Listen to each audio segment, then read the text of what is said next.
the energy, the faith, the devotion which we bring to this endeavor will light our community and all who serve it. In the glow from the fire can truly light the world. And so, my fellow Fabbers, ask not what your LGS can do for you. Ask what you can do for your LGS. Outcast Haven Podcast starts now.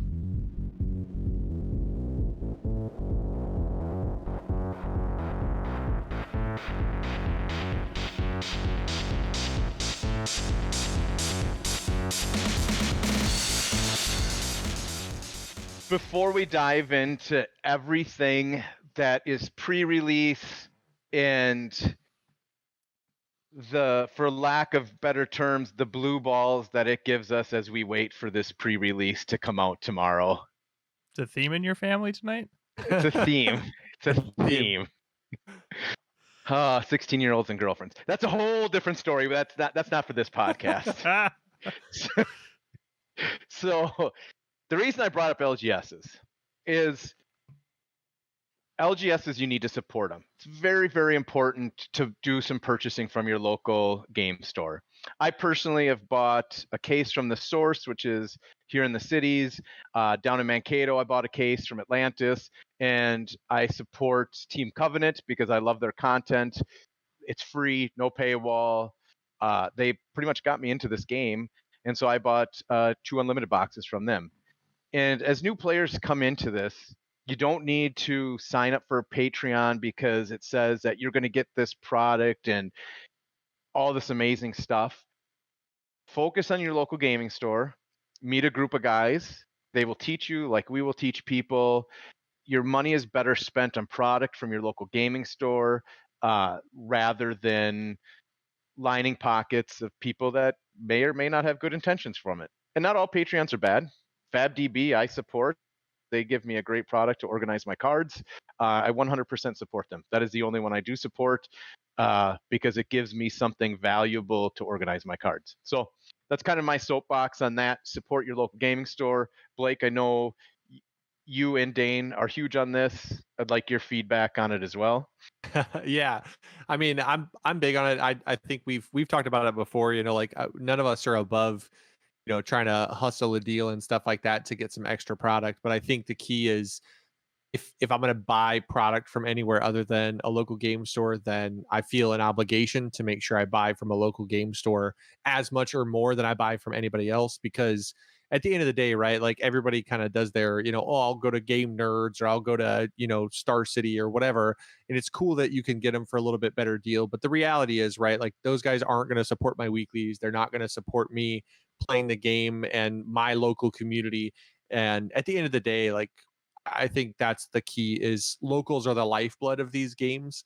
And we have to remember that even if you're like a more competitive player, we'll put like the onus on like the competitive scene. But the reality is the weeklies is in the guys that show up there that buy packs and boxes and stuff to just play at locals. Like those, that's the lifeblood of the game. That's the bulk of the product. And I think it's just supporting your LGS is like putting your money where your mouth is. Like you can't ask somebody to support your game and do a good weekly prize support if you're not willing to buy your boxes from them.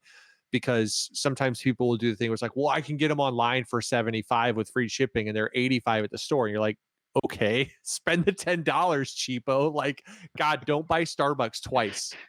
Cool, you made up the difference. Like, don't be an ass about it. Like, support your LGS. Like, that's who's going to support you back.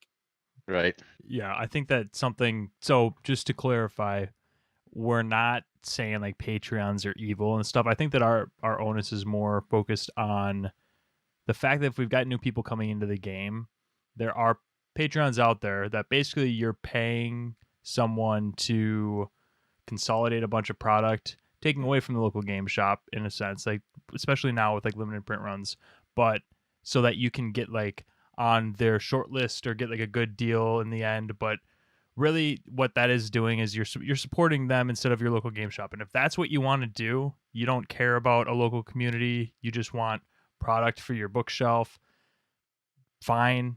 We've said our piece on that, but if you do want to support a local community and have that going, like that $10 extra that you're going to end up paying for your shop buys a lot more than just the cards. You're helping support that business. You're helping build their trust and faith in the fact that there's going to be a community here that they should look at providing support for. It's sort of all stems from the same thing, like showing that local support. Yeah. So that's our collective soapbox to jump up on there, get nice and tight up there with Jason. But there's not often things that we 100% agree on as a collective. This was one of them. So congratulations for seeing that, because it's not going to happen too often. So yeah, everybody enjoy it. Now Jason's going to say some stupid shit, and we're going to have to butt heads. But start. I thought I already did. So back to pre-release. I am so excited. It's ridiculous.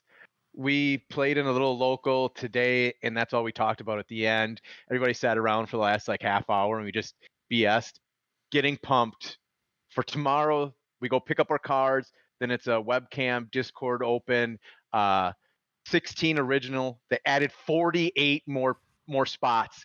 That is ridiculous, and it is amazing. Then we have Atlantis on Saturday, game related on Sunday. So we got the trifecta. This trifecta has the trifecta going down this weekend. Wives, families, kids, we won't see you.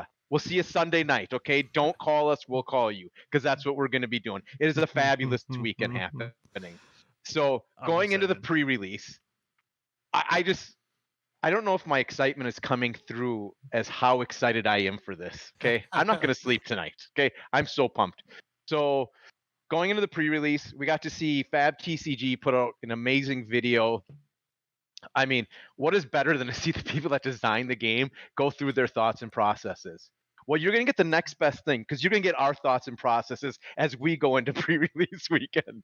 So starting out with Blake, your thoughts, heroes of what you're looking for, what you want to do for this weekend. And, you know, I'm sure it's going to change Friday to Saturday to Sunday possibly. So where are you at? Yeah. I mean, I think after Friday, like I'll probably have a lot more to say about it as far as like what's actually good, right? Because I think that's the reality is almost nobody has really had a chance to do this. So I know for me personally, I'll probably try and keep an eye on YouTube and see if maybe any of the New Zealand or Australia stores did pre-releases, because they're a little bit ahead of us. So like tonight for us, they'll be doing their pre-releases in the middle of the night, and then tomorrow morning hopefully they'll be on YouTube, and I'll be able to like watch them and kind of scout what like the best cards are in the decks, because I'm that obsessed with like trying to figure it out, and because, you know, prizes are on the line. So all jokes and play, like these guys know 100%. I like to mess around and play all kinds of stuff, but like when it comes time to play, I want to win. Like winning is fun. You can tell yourself playing Azalea competitively is fun, and it's fun, but when there's something on the line, it's not fun anymore to get your head kicked in. It's just not. So I think that, like, personally, I think Prism has a really good shot to be really good. And I think Bolton has a shot to be good just because of his ability to charge and potentially like run off a big turn where he can do a bunch of go again. Chain is kind of like, I think it's really going to be pool dependent. If you get a ton of blood debt stuff and you can cycle your deck right and get it set up for like a big soul shackle 5 turn where maybe you pitched a bunch of blood debt, I think there's a chance. Levia concerns me, but then at the same time, there's part of me that kind of thinks about the fact that I feel like a lot of people think Prism is really good because of the Phantasm and how big those attacks are. And there's part of me that thinks that if everybody goes Prism, Avaya might be like a counter meta option. Yeah. Like a little mini counter meta sealed option where you're like, everybody wants to play Phantasms. I'm going to 1 card pop them, and then I'm just going to swing for like 6 and 8. And if I die to blood debt, I die to blood debt. Hopefully I can kill them faster. Yeah. I think, so I mirror a lot of what Blake just said, but I think the one, unless like I get a god pool for Chain, there's no way I'm running Chain, because like from the beginning I was really telling myself that Sealed is going to be rough with him, because if you try to play Chain the way that you want to play Chain in any constructed format, you're going to deck yourself. Look at Callum from the LSS stream. Like he's like, oh well, I mean I've got no more cards, so good game. So I feel like that happens so fast, and like Jason, I know you've probably got a technique that you want to do, but now that we've added 48 for tomorrow night, that's top 4 getting a dark and top 4 in light getting a light playmat, which is crazy. That's going to be super good. Like so I don't honestly, I might run dark. Just like if I get a good Leviathan pool, I am definitely more leaning Leviathan than Chain by a significant margin, and that's just because she just really needs 6 attacks. She can put on pressure, but if she gets a decent 6 attack pool with good resource gen, I don't see why she's not as viable. But I think I'm leaning right now more Prism. Yeah, I agree. Prism, I feel just after watching the LSS stream, that's a strong deck. But to both your points, top 4 shadows. I might only need 2 wins with a shadow deck to pull an Eclipse Mat. Okay, that might be all I need. I'm okay with that. I'm not above going for the playmat. I'm not above that. Okay, that's where I'll be. So my goal is Prism and Runeblade. So with Chain, I've played him now 6 to 10 times. I'm starting to understand the deck, how he operates, what he needs to do. Now I'm to the point where I'm focusing, like I do with Kano or Bravo, of stacking the bottom of the deck and what cards I need there to come around to the end. So with Chain, the blood debt's important, but I think even more important is what generics do I pull and how do those enable the blood debt? So do I have good go agains where I can go again off a generic into blood debt? So late game, if I stack properly, I can make those soul shackles slowly, a lot slower than I would possibly in constructed.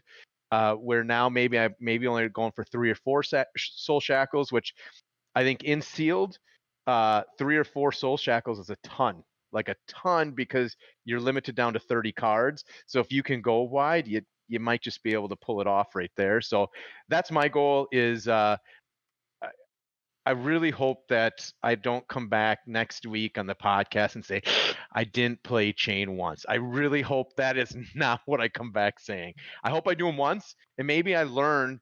Maybe the odds are, to your point of 4 playmats, maybe the odds are you do it on Friday to kind of learn, and then going into Saturday when the odds go down, you got a good feel of the good deck that you want to build. So I don't know what's going to happen, to be honest with you. We don't know all the generic cards. There's going to be a generic card you're going to pull, be like, whoa, who is this going to fit into? And I don't know warrior cards because I haven't read them yet, so I got to read those before tomorrow night.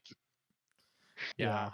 I think the challenge with this sealed is definitely the fact that, like, for a lot of players, this is the first like blind sealed that we're going to go into with Fab. Like, we're not, like, you're not well versed in a set, so you don't know what other cards do. You don't know what like a lot of the generics are, and some of the, to your point, Jason, like somebody could literally play a card against you tomorrow that you've never seen before, and they've never seen until they opened it in a pack. And I actually like, I know we've talked about this. We've talked about this before, that most games spoil cards so differently. And I think that the way that LSS has chosen to spoil the cards and then leave some cards unspoiled presents a really, really unique opportunity and experience in the sealed format that first time, that actually makes pre-release weekend really special. Because in the world we live in right now, like, not a lot of things are a surprise anymore. Like, I mean, it's literally, right, like, we're filming this Thursday night. It's the NFL draft. Most people probably knew like the first 5 picks for the most part, because like there's so much technology, there's so much discussion ahead of time. Like, things just, everything gets spoiled anymore. And the fact that LSS keeps a lid on this, and we're actually having this opportunity to experience cards for the first time in sealed, kind of harkens back to like those moments as a kid where you just like picked up packs from the store and you got to open them, and you'd never seen those cards before, you never heard of those cards before, and you just got to put them in a deck. And it's like, it's a really fun experience that kind of is like really nostalgic. Okay, I have a question for both of you on that point. Will you be looking at Facebook tomorrow morning? Because I know you said you wanted to look, but if you look, here's my thing. If I were to somehow open a Fable, which is very, very, very unlikely, I don't think I want to see one before then. I don't know that I want to go on social media tomorrow before our sealed event. I kind of want to get some great surprises, and I don't know how you guys feel about that. I'm looking. There's no way I'm not. There's no way I'm not going to go. I mean, I'll be on. I'm sure I'll be on. Yeah. Because we'll see the Fabled probably by tomorrow morning. I mean, somebody in New Zealand will, if they're doing enough sealed events, somebody's going to pull one in Australia or New Zealand. Yeah. So there should be one pulled, and we should see it, which is exciting. But yeah, I don't know where I stand on that right now. We'll see how busy my workday is, because I kind of want to be surprised, but also I'm not going to pull one. So what am I setting myself up for? Is this your attempt to like reverse psychology fate? You're just like, there's no way I pull one. No way. I never pull a Fabled. Yeah. I don't know if it works, but it doesn't hurt trying. That's fair. That's fair.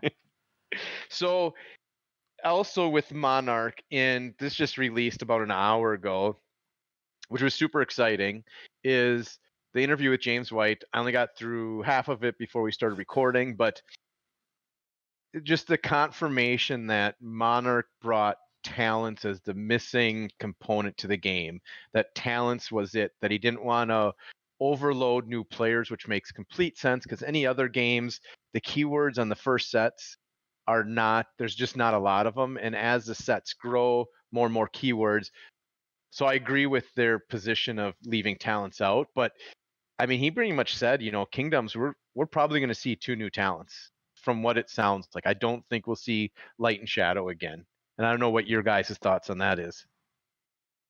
I mean, I agree with that. If you think, I think it was actually Zach, maybe it was Steven on Team Covenant, that was going through and talking about like logistically what it would look like if we did see 2 new talents next set. That's still like, what would that be? 4 more talents years, or 2.5 more years of product before we just get all the talents for, or at least a talent for each region. Mm-hmm. If they do Light and Shadow again, so we've got 4 more years, then 5 of product. I mean, that seems like a long time to get through. Like, and finally, the last talent is we're all like old and gray. So I feel like it's probably going to be 2 new talents, but I don't think we'll see any Light and Shadow in Kingdoms.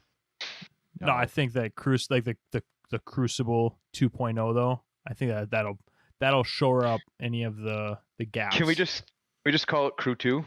Just Crew 2. Yeah, that's fine. Can we? Because I will say on our live stream, and not that this was very creative, I said Chain Gang, and I saw it on several live streams and other people saying Chain Gang. So no one else thought of that. That was 100% zero. 100% taking credit for it. So we're just gonna mark that down. We'll timestamp it. So I've got a story actually. So this directly ties into what you were talking about, Jason. So my girlfriend's son Sheldon, my fiance's son Sheldon. Congratulations, everybody. Yeah. Thank you. Dane, recently engaged. Even blind squirrels find nuts every once in a while. But that's right. So wait, who's the blind squirrel in this situation? It's me. So Sheldon had his mind blown and was like, I discovered this amazing thing. Have you ever had maple syrup on your bacon? And was just like convinced that he had like found this amazing food combination. And that's what Chain Gang reminded me of when Jason was it's funny. I came up with this.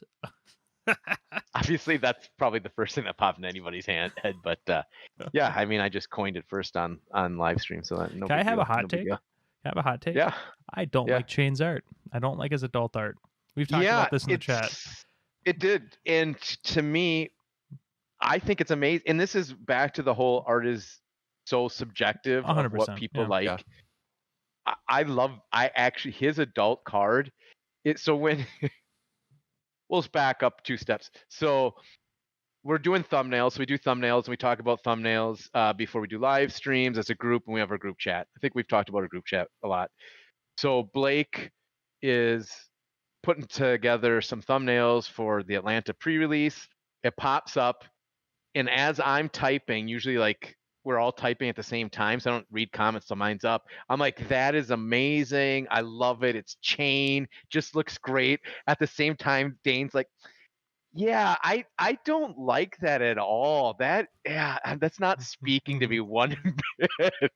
I did admit after I said I didn't like the thumbnail, and I was like, have you thought about like doing something a little different with like the Monarch key art or something like? And that like, no, it's so overused.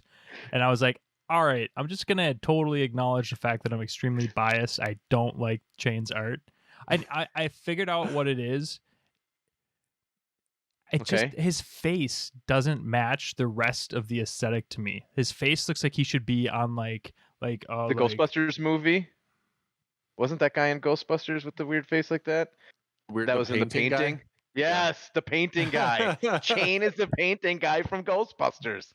No, it all makes sense. So like the whole aesthetic and like it's like I said in the chat, I was like, I really feel like they accidentally designed like 3 female characters and Bolton, and they're like, oh god, can we go 2 and 2? And they're just like, yeah, airbrush the tits off of Cheyenne and add some veins on the arms and just square up the jaw and add some like wrinkles on the face.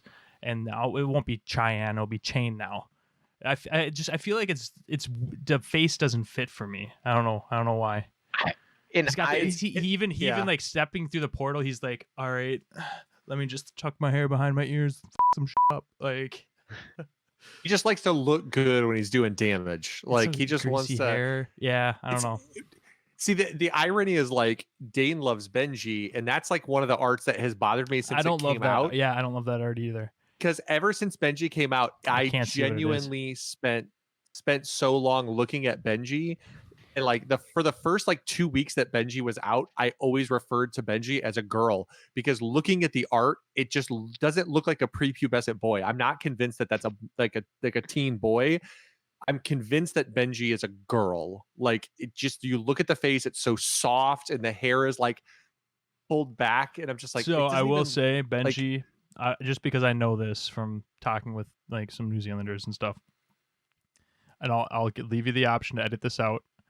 Benji is one of 2 people in the game based off of like people in LSS, like in like families and like known people to the company. It's based on like a real person, like a real kid. Okay. Well, maybe it's a kid that's like soft and faced and stuff. It's okay. There's boys that look like girls. I've got a buddy who's in his 100%. Like my brother is he's 31 years old and he still can't grow a beard. Like his face is softer and more kind and gentle than mine is. Like that's just, life has treated me harder than it's treated my brother, apparently, because my face shows it. Blake is 22 years old. Believe it or not. 22. It's life has had its way. I don't see that. There's with something. The face. It's like, I don't know. It's like I picture Chain, but like everybody has their tick of something. Yeah. Maybe it's the hair behind the ears. I think it's the hair behind the ears. It is the hair behind the ears. I was so committed to this. I took time, and it is the collar and the hair behind the ears, because I photoshopped that stuff away and I liked it a lot more. So that's just me. Yeah, but other than that, just the whole aesthetic of the purple and the blue and the writing, I love the Chain aesthetic. I feel like now I'm going to be self-conscious if I ever don't wear a hat around Dane. I'm going to like pull my hair over my ears intentionally, because like I would like tuck my hair behind my ears and be like, oh god, he thinks I look like an idiot. No, what would throw me what would throw me off though, Blake, is if you tuck the hair behind the ears, came to the game shop in a collar and a dress, then I would be because let's be honest, I had my outfit picked out for Saturday. I wanted to look great for this pre-release. If you have a collar and a dress with just shoulder armor, like he's got like the stereotypical like female RPG armor too, where it's like, but it protects like my shoulders. and then I'm wearing a bikini. Like it's like he's got a dress on. I mean, right? to be fair, just threw me out. if he was wearing a bikini, I would be more concerned with the art. The art would bother me more if he was in a bikini. Shane comes out in a banana hammock and a collar. Who's leading him? Who's leading him if that's what he's wearing? That's the question. Lavia for sure. 100% Lavia. Which is great. So another thing that I was trying to show you there, Dane. Yeah, what was that? So it's a great day is May 4th because it's May the Force be with you, but also comprehensive rules hit May 4th, just released on the website, which is actually May 3rd because we live in the past. We do. But so we will get it. We will get those May 3rd, which was that Sunday? Is that Sunday? Tomorrow the 1st? Yeah, we'll get them Sunday night. Probably Sunday night sometime. 30th. Is it? Yeah. So Monday night, like I said, we'll get them sometime Monday night. Yeah. So that's super exciting because, you know, I don't know if a lot of people listen to this, but like Jason Chung said, when they originally designed the game, you did not get priority on the defense step. So there was no priority given on the defense step, and that has officially been changed.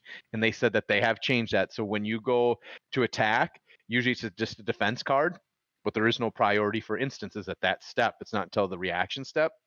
They have changed that you will get priority now on that step. So you can play instances and then still block that attack, which is a big difference, especially Kano players, Prism players, and whatever else comes out that's going to be instances. And there's a lot of instances in the game now. Art of War. I mean, there's a lot of good stuff out there. So that's a huge change. Hold up.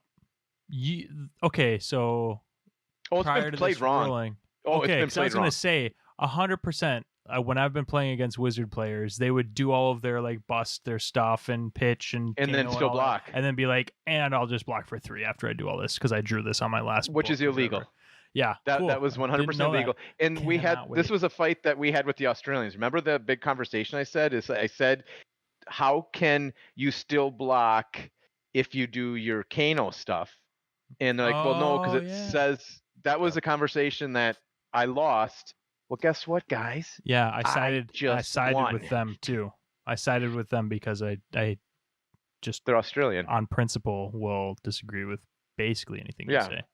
Right, which makes sense. So that's cool, and we'll be curious to see what else comes of it. I'm excited, and a lot of people, like when we first asked for this back in, we'll say August, for comprehensive rules, people like nobody reads those. I'm super pumped. I know Dane's super pumped. I know Blake's super pumped. We are super pumped to read those comprehensive rules, and I will go through them on day one. I will be reading them. I think we were speaking to the wrong group or something, because a lot of people that I've said that to, where it's like, I'm actually excited. My response almost always now has been like, yeah, so is everybody else. So I think we were just like maybe talking to the wrong people when we were amped. It was early. I think this is the whole "we called your baby ugly" because it was a little ugly and we were just telling you the truth, and then you got offended by us telling you the truth. So I think there was a little bit of that in the early days, and now people have come to see that we're just being critical of their baby, saying, I mean, hopefully he grows out of it, and he is now growing out of his ugliness and becoming a great looking kid. So, congratulations on that. So his head's round now. It's great. Yeah, we got it all shaped up. We're ready to go. Yeah, I think the thing that will interest me most too after the comprehensive rules is if it's immediately followed by a grayed out article that says like the introduction to the judges program or something. God, I hope because I think that's another really important thing, is that at the end of the day, you do need a final say, and you need somebody who, even if it's wrong, like I think that's the misconception, is that people are like, well, you don't need a judge. You just need like an answer from LSS, or you need an answer from the game developers. It's like, the problem is when you have to wait for Jason Chung, who's very busy developing all of our upcoming sets, if he's busy answering emails or like getting asked by somebody who can respond to emails about like an exact rulings interaction, like you're dragging your feet on having correct interactions ruled in locals and things like that. And what you hope is that the judge hive mind can resolve those issues and can kind of be believed. And then ultimately LSS will kind of have one person on staff or somebody in the community that they kind of dub as like the rules czar, because that's what a lot of games have. Like in DBS, everybody kind of goes, okay, we need a response to this, and the judges go, this is what we believe, but we're waiting for Fashbender. And as soon as Fashbender says it, like that's gospel, like it's written in stone until a game developer says otherwise. Like Fashbender's word is the end. But the judge hive mind, 99.9% of the time, they have correct rulings and things are figured out pretty quickly because there's a private group specifically with judges, and it just allows for like the game to have quick resolutions and people can actually kind of like flash the judge credentials, versus now where people are like, yeah, I'm a judge, and you're like, okay, being asked to TO an event does not make you a judge in this game. Like that is just because you've read it's what we have now, and that's like it's what we have now to be but respected. You do not get to call yourself a judge. Nothing bothers me more than when someone's like, I'm a judge. It's like, Fab doesn't have judges. Stop. Like we don't have them.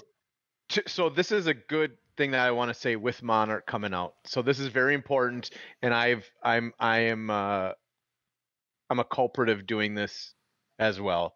That is, when this hits, go in and read the release notes, because in the release notes they're going to talk about all these cards interactions, and we've all been in a skirmish or an armory and be like, well, no, it doesn't do that, and be like, yes, it's in the release notes, you go to here. Or Forked Lightning, everybody fought on that one when it first came. It's like, well, it actually says it on the card on this for Breeze this Rider one. boots, like those release notes are like the only thing that we really had that was like from the mouth of the creator, like rulings. So people fought me constantly at the beginning when I was running Breeze Rider boots.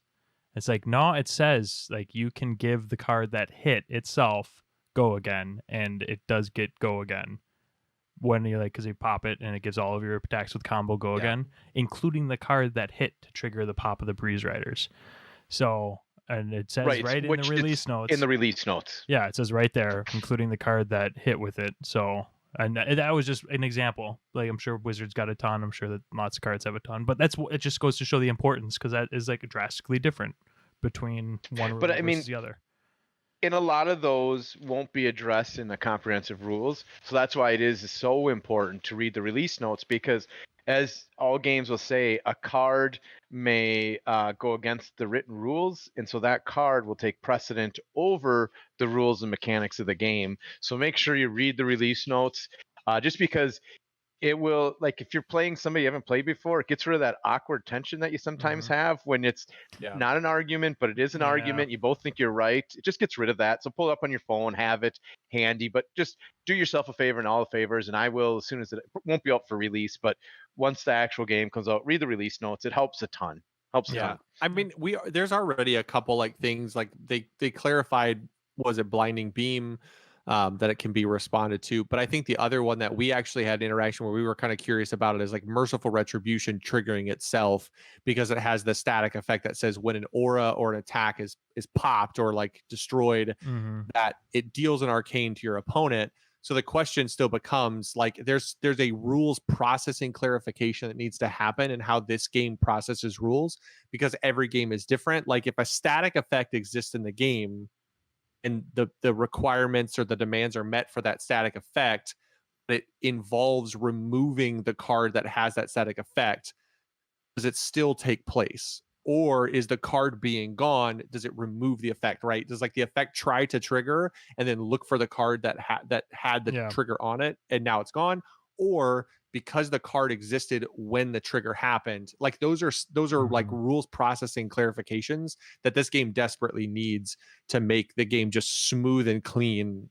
And it completely, like you said, different games react different. There is games that I play that will pop, it's on the card, and you can put that into queue before the card leaves. And there's other games where if that card is no longer active on the board, then nothing that card said is autos gone. and DBS, autos can enter pending, but when the auto goes to resolve, if like the card isn't there, it doesn't, just fizzles. Right. So where Force of Will, you can activate ability on a card before it pops the board and put that out into floating Nowhereville to resolve.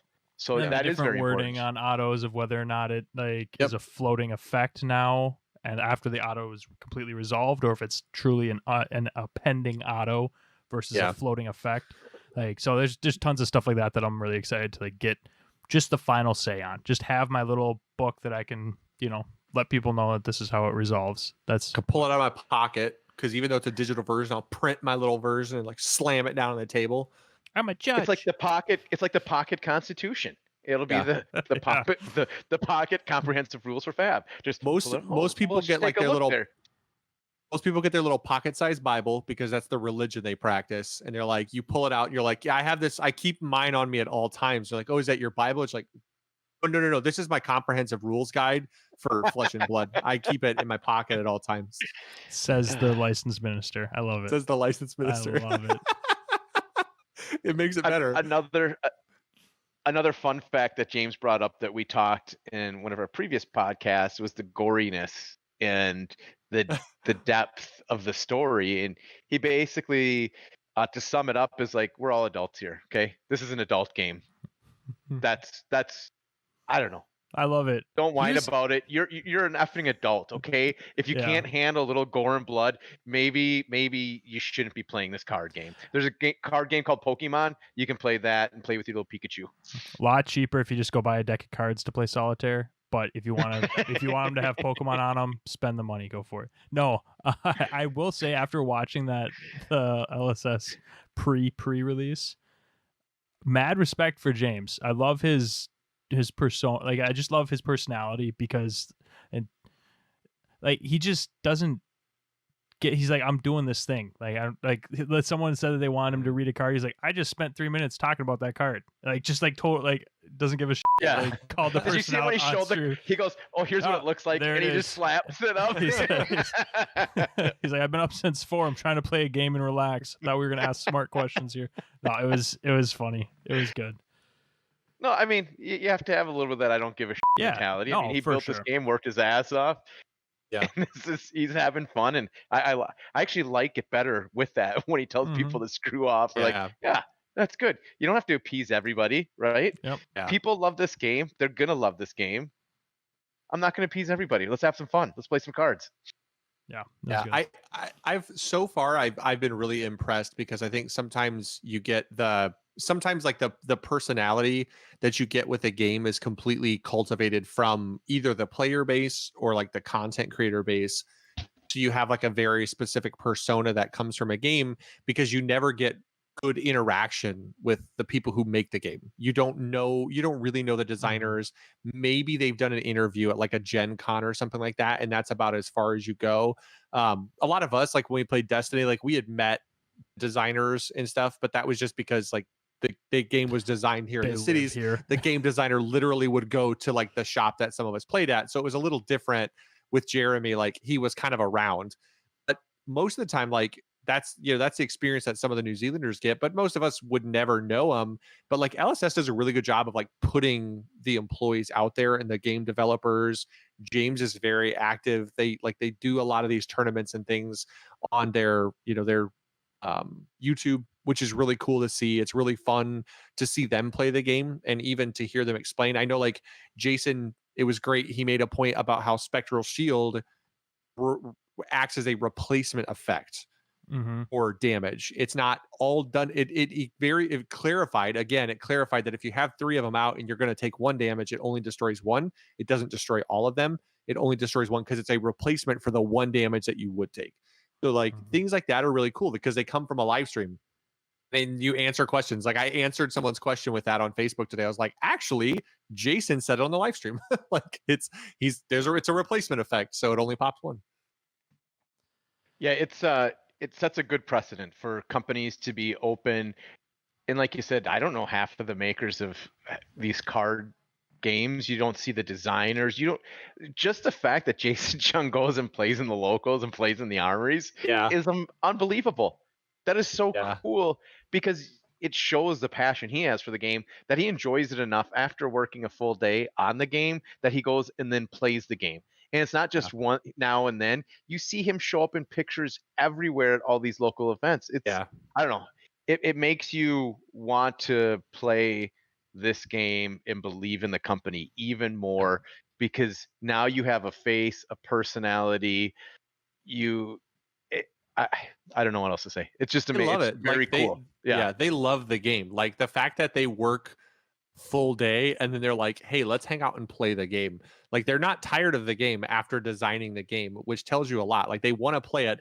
And the reality is, like, we're very excited for Monarch. They're doing a pre-release for Monarch, but it's like James is literally making a point, and some of these guys, like Jason was making the point. He's like, yeah, I kind of have to like reread some of the cards because I kind of forgot, because like they're obviously down the road trying to keep the game well designed and balanced in the future. So it's funny because like they've forgotten a bunch of the cards in Monarch that we haven't even seen yet. But they still love the game enough that they want to just open packs and play it. They just enjoy it enough to do that. And that speaks volumes about the game, that they've been playing it for as long as they have, and they're still like, no, I love playing Monarch. It's fun. It's fun going back to the days of Monarch. I'm curious. So Kingdoms is what, third quarter? So they got to be done with it completely, don't they? They have to be on Crew 2 or a set beyond that. I'm sure balancing wise, or like playtesting wise, I'm sure that they're like finalizing that, because I'm sure it's got to be sent to print. Like they probably have their printer slot already, I'd assume, just knowing like kind of how that process works. But they probably, I don't know if they at this point would have needed to have all of their stuff sent into like Cardamonde. I think that they probably got some time for that yet to like finalize artwork and stuff like that. But I'm sure the bulk of the play testing is pretty close to being done. But yeah, I wonder. I'd be curious. That's a question I would like to know from LSS. We need to get an interview with LSS. I think that's got to be on the, because that's I like to know the behind the scenes and the logistics of a card game. Yes, you see the pre-releases, but from inception of the product to release. So we know Monarch James said was in 2012. So that's when the game started. Yeah, some of the characters, like he said, Chain has been with him basically since like 2013 as a character that he knew was going to be in the game. So Kingdoms, or we're going to call it Crew 2. How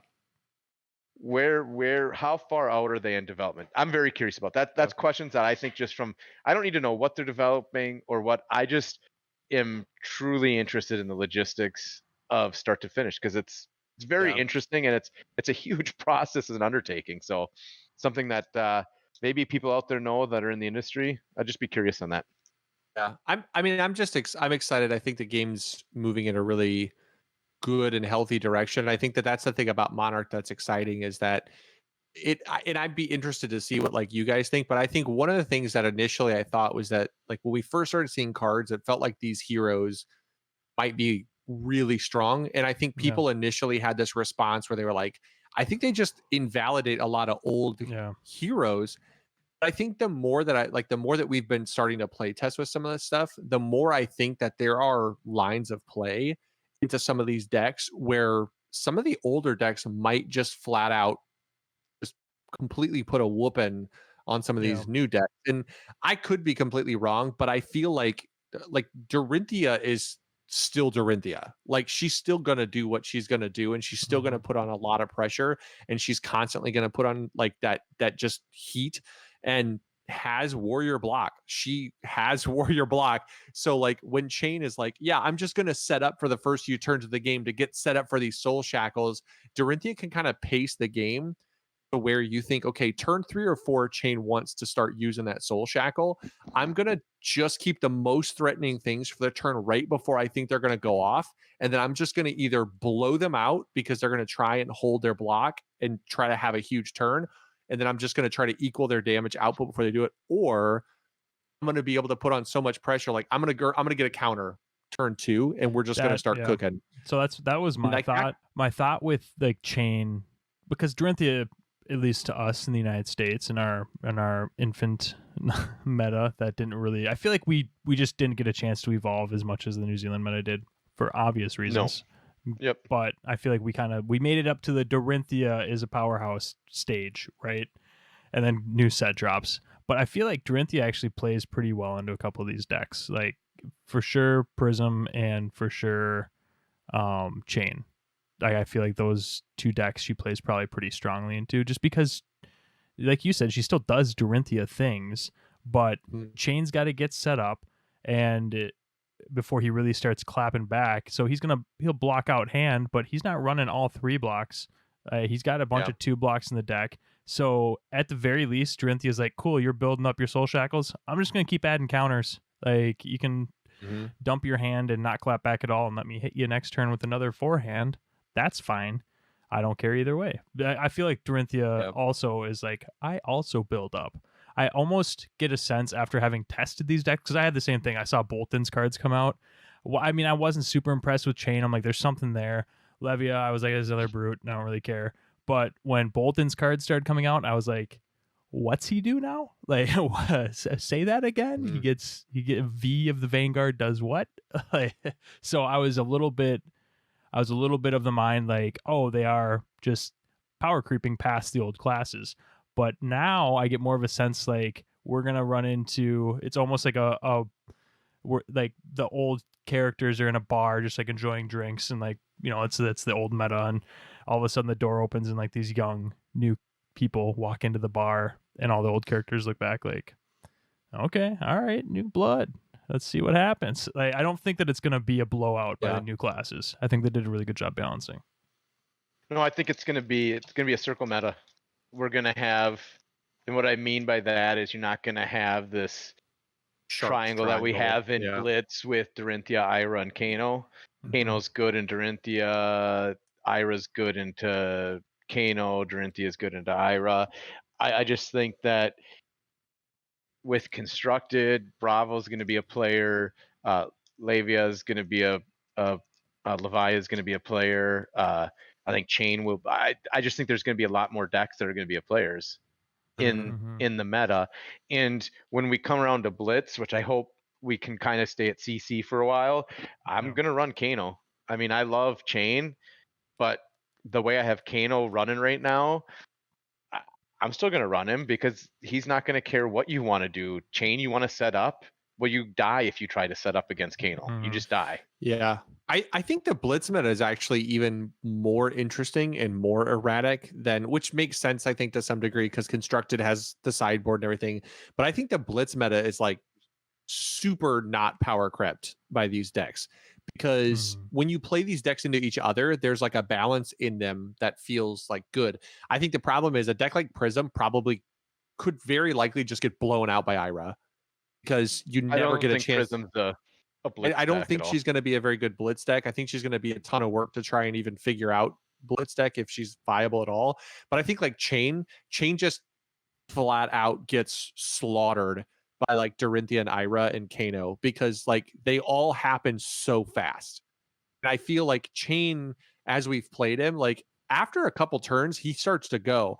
The problem is your hand is really unreliable as far as what's going to be in it, and that is so scary going into Kano when you're like, yeah, I've got 4 cards, and Kano's like, I'm gonna bet $50 that half of those cards are red, and you know what? I'm gonna kill you on the spot. Like, you're just dead. And you know what? If I take your whole hand and I make you not die to this Stir Forked, guess what's going to happen? Oh, you Soul Shackled 4. Oh, they all have blood debt. You pass back to me, take 5. Now I kill you. It's like you could literally die in like 3 turns, like without Kano really even doing much the first couple turns. It's like that kind of stuff is scary, you know, like that's insane. And we don't know what. I mean, we really haven't even scratched the surface of the generics in Monarch, because there is going to be staple generics that are going to hit a lot of decks. We haven't even seen a Majestic generic, have we? Not true generic. Not a true generic. There's a light and there's light. Right. But not a generic. Was Memorial Ground just a rare? Just a common or rare. Oh, is it common? Yeah. Okay. I don't know what it was. It was so lame. I just makes Azalea broken, apparently. So they tell me. Super broken. Well, if people want to run broken Azalea, I will run against her with Kano all day long. So generic. Stubby Hammers is a common. The very top, there is no Majestic. There's a bunch of empty spots before Out Muscle, which is a rare. So, which is another 6 for 3, good attack. That's a good card. that you can, especially for sealed. And so there is going to be cards out there that are going to work very well. And this Also, out muscle is, if you don't defend with a card that has a 6 strength, it has go again. So it's a 6 for 3 with go again, because a lot of decks aren't going to have a 6 to block with, which is amazing. A Bravo go again card right there. That's insane for Bravo. A 6 for 3 if you have a full hand, which you can do in Bravo with his equipment block. Then you can come back with another big, especially if you have tectonic plating. You could do like a Mangle for 8.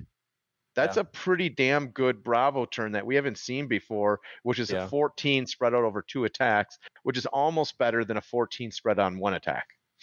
Yeah, I think the other thing is like some of the cards that people haven't talked about for different builds of the classes that are coming out. Like I think people have been so high on Chain that most people haven't even looked at any of the Runeblade cards in Viserai to see if they change him. I think a card that like I know like I got a little like pushback in terms of it not being good enough Dorinthia, but like I think Duskpath Pilgrimage is worth testing in Dorinthia because it says it's the Dorinthia ability on a card. So if I attack you with like Warrior's Valor and you give me go again, right? It hits, now I can swing with Dorinthia. If I buff the second attack with Duskpath Pilgrimage and that's a 6, and if you let it hit, I can pop my bolters and I get to go again. Like, and now I can swing a third time with the Dawnblade. Like, you have this potential that there are turns where you could swing with Dawnblade 3 times and like have that ability paired with like Twinning Blade where it's like that on a stick. Now there's the chance that you have the Dorinthia ability, a card with Dorinthia's ability, and like that has a full cycle of cards. Like, so you got all 3 colors and Twinning Blade. So it's like all of a sudden now, like blocking out on some things, like you can force weird blocks out of people. You could do like a go wide Dorinthia where if you had like 2 hit and runs, you could hit and run, get people to like try and over block it and then just pop, a Twinning Blade on it or something. It's like it creates like a really dynamic opportunity to like test that deck with multiple builds. It's no more just like this is the best Dorinthia build. There's a chance that like a go wide Dorinthia build that works on counters with lower swings is a possibility. And I think that's the thing. Like we've seen that like the one brute card that has like no block and no attack value. That's like the Tear limb from limb. Limb from limb. Yeah, that card double is value. Insane. Awesome. Like it is. Everybody talks about it. It's insane, but everybody just like Leviah is going to use it. It's going to be crazy. It's like, yeah, now let's see it in Rhinar. Like, it would be amazing in Rhinar with the Intimidates. Oh my god, that card could be disgusting. Yeah, you could triple intimidate somebody and into like a 15. Just I also like that they have like cards like Pulping, which give you another 6 for 2. Just little things like that help the older decks to be more consistent.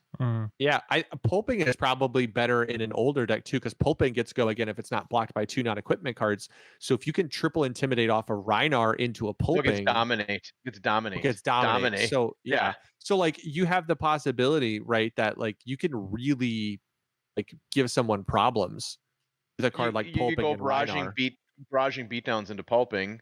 Yeah, where if it has the dominate, the barraging beatdowns will go off because they can't block with the 2. So it's huge.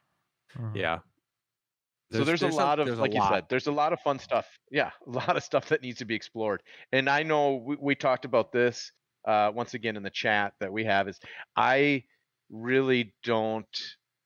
I build decks a lot better when I'm holding the cards, reading the cards. I play better holding them than I do in TTS, but especially when I start building and messing with decks, when I'm playing and reading them, something just clicks for me a little bit better. And maybe it's just because I'm over 40 and my brain just works that way a little bit better than looking at a computer screen. Yeah, it's very mushy at this point in time. Yeah, I prefer physical cards too, for sure. Physical cards, I feel like I get a little honest. Like on TTS, sometimes I'll just like omit a card or I'll forget about cards. I don't keep track of cards as well.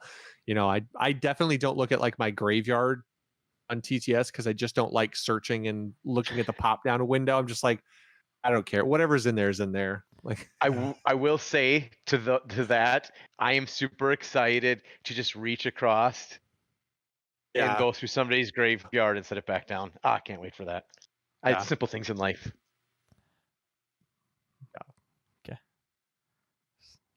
Right clicking's you were gonna pretty say something. pretty simple too. Just a little right clicky. But I got to right click and then I got to alt over it. Whereas this I can just pick Alt up. I over can it. feel You just them. right click search and then look. Oh, see, that's what I hate about it. I actually hate the fact that they get bigger the second I scroll over it, because I can't just scroll down. I can see the cards. I've got good eyes, so I don't need to like zoom in on the card. You I want to guys see the contents. No, you guys reading a book, No, you're it's- looking for cards. You're looking like, okay, cool. How many Iron Songs they got in That's there? All right. when my mouse No, is I'm not over reading. it. Yeah, you just look at the thing. I It's the want box to with all touch of your them in damn there. cards because it's gonna annoy you when I lean over and be like, I'm gonna look through your graveyard. It's Hold on. psychological too. No, it's gonna be I great just when see me I'm clicking on maintaining. it. It's gonna be fine because I'm gonna be maintaining your board state for you, and it's gonna be tilting you because I'm gonna be like turning all of your sideways and organizing it on your board. I can't wait to play There's- Chain in person against Dane. I'm just gonna have everywhere. He's like, pick that up. I'm not playing. I'm just gonna let you. I'm just gonna let you forget about that blood debt that was tucked underneath your armor piece because it's all the way. I will say, like, watching Jason play Kano on TTS can, like, you're just like, oh god, there's stuff everywhere. Like, I don't even know what cards are going where. But when he plays it in person, it's so much more like the board state is maintained. It's significantly better because like cards are in his hand and he can like set his hand down and pick things up. So I have a feeling that Chain will probably be a little better than on TTS because that was just a hot mess. Like that was a disaster. Dude, you playing Chain it's on insane. TTS, you had like 4 cards with blood debt above your Like weapon, sideways and then right. it's like you had like 3 more going up and down next to your weapon. I'm like, you creating like a little picture frame there, Jason? What you got going on with your manage zone? The blood deck is just circling around. It's just circling Yeah. around. But it's hard because then you try to like when you do it in person, you can stack them nice and neatly. But trying to do that, and then I just get frustrated, and the cards are getting thrown. I'm like, I'm just gonna set it wherever. We'll get around to it eventually. I don't have anything else. I just want to get to pre-release. Yep. So that is all that we got for you tonight. Thanks for joining us on our ramble of just excitement and general anticipation for the pre-release. We got 3 this weekend, and we're going to for sure be streaming 2 of them. We're streaming tomorrow night, Saturday at the shop. Tomorrow night's just going to be a webcam, but Saturday we'll be streaming at Atlantis Hobby down in Mankato, so really excited for that. And Sunday we're still working out like the logistics of it, but we'll hopefully be able to stream Sunday as well. But yeah, thanks for joining us. Be sure to like and subscribe, and appreciate all the participation in the comments. We love getting feedback. That little message chat that we kind of like bring up here and there. We've actually got a Discord that it's not that like that personal message chat that the 3 of us or 4 of us have, but we do have we had a conversation going all spoiler season. Basically, the new cards have come out. We talk about it. And we got a decent amount of participation, but feel free to hop in there if you guys ever just want to like bring something up or you got feedback for us or whatever it is. Like our Discord is definitely the place to actually engage with us outside of like our live stream Tuesday nights. So hit that up as well and please enjoy playing in the pre-release. And if you're not, watch as much as you can and enjoy that until you get product. And we will talk to you guys next time. Peace.